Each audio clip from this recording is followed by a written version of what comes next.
So once again, Right Honourable Prime Minister, we welcome you to our country and happy to see you here and happy for the meetings we have had and those we had earlier, bringing us together with other heads of state of Africa and the region. And the bilateral we have had since Your Excellency's arrival and your delegation. I'm sure the rest has been captured in a number of things we have discussed and agreed and the way to move forward, and then the statements made and the memoranda were signed by our ambassadors. So it's all just great pleasure. But before that, I just want to welcome you again. Thank you very much, President Kagame. It's an honor to be in your beautiful country. You've visited Israel several times, and now it's my great privilege to visit Rwanda. I've been looking forward to that for a long time. I think a valuable lesson from my tragic past. Genocide is preceded by incitement to mass murder. Words matter. They have the power to kill. And broadcast words, whether on the radio or now through other means, they have the power to kill even further. In Rwanda, radio broadcasts dehumanized people long before they were slaughtered. You asked for those broadcasts to be stopped as part of your battle against genocide, and you were unsuccessful.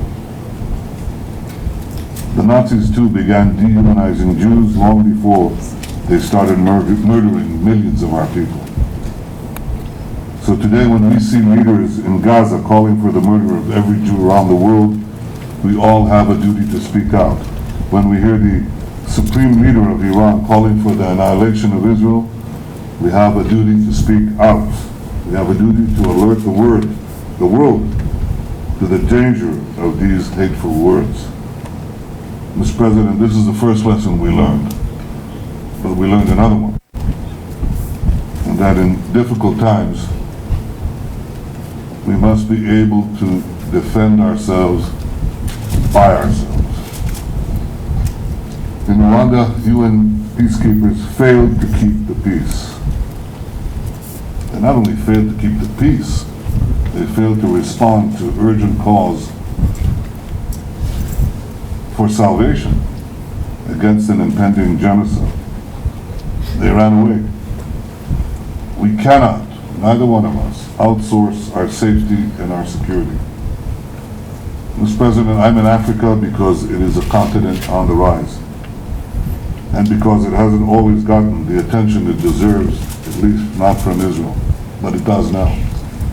And I value deeply your willingness to assist us, along with other leaders, in this historic summit that we had in Uganda.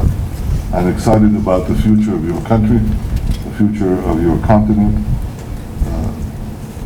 I was impressed with the construction that has taken place. Driving from the airport here, and you showed me the place of the worst destruction and the worst, the greatest tragedies that occurred to you right here in Kigali, and you see how speedily you brought life back in. It reminds me very much of our own experience. We are also united in our fight against terrorism that threatens us all. We're determined to work together in so many fields to secure a future of security, prosperity, and peace for all our peoples.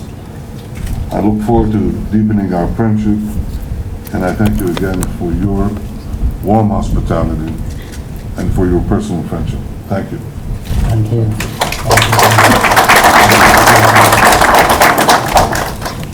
I think the Prime Minister has really put it very clearly, especially on genocide deniers and Holocaust deniers that have been there before that. And we've seen them continue to be there. we can't wish them away. They are there. There will always be such a people. But two things. One is what the Prime Minister has just said. You have to put ways and means in place to make sure that you don't let it just pass. You deal with it up front. But even the better way of dealing with it is as we continue building our own capacities and going ahead and dealing with the deniers.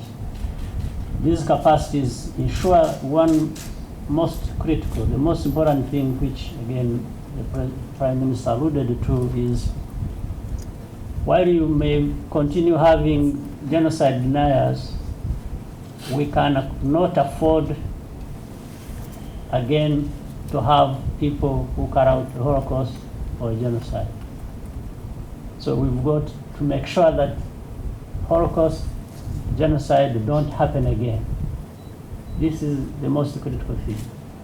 About the deniers, we can keep dealing with them as we go along. We just keep educating them, even though all they need is not education, because they don't deny Holocaust because they don't know the facts of history. It's because just of being on the wrong side of things, and later on maybe some of the deniers are actually perpetrators in the first place. So all we do is to make sure that nothing like this happens or ever happens again. Well, I can't say ever happens again anywhere else because we don't have the power to deal with that, but we have the power to make sure it never happens again in our own countries and to our own people. So that's all I can add.